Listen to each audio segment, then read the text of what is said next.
Matt, now 6:16 here on your Tuesday, and the big news as of last night, and as we reported to you earlier this morning, President Trump has chosen Judge Brett Kavanaugh as his Supreme Court Justice nominee. That, of course, has political ramifications in Washington and across the country. MTN Political Analyst and MSU professor Dr. David Parker spoke with our Patrice Parks about the president's choice.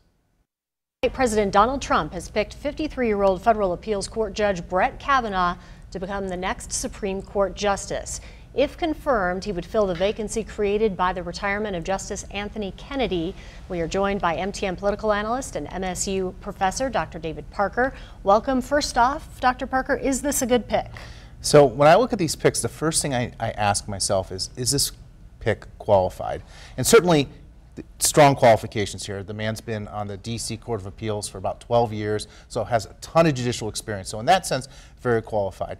The only hesitation I have in terms of a pick is that he wrote a law review article suggesting that the president should be potentially immune from criminal and civil investigations and cases while in office.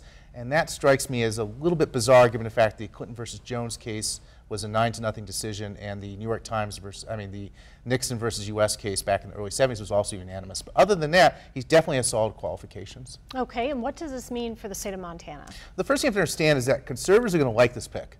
This is not a pick that was weird or outside the box. It was vetted by the Federal Society. So if you're conservative, you love this pick. Flip that around. If you're a liberal, you don't like this pick at all. On several cases, on things like environmental issues, on contraceptive use, on rifles, this is definitely a pick that conservatives will like because he's conservative on those issues, and liberals won't like it. And certainly a number of cases are going through the court right now where this justice would have a potentially big impact.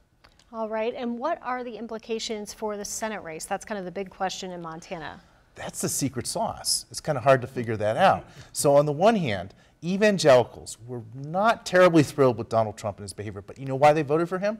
Because of the Supreme Court picks, because of Merrick Garland and delaying, and the Gorsuch pick, and this type of pick. So evangelicals might be more motivated to show up. There's definitely an enthusiasm gap that's going on around the country, so you might have a slightly higher Republican turnout.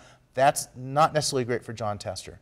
Regardless of how Jon Tester votes, I don't think that's going to make too much of a difference. But if you got a little bit more Republican motivation, that could be a little bit difficult for him to navigate in the fall. Fascinating stuff there. Absolutely.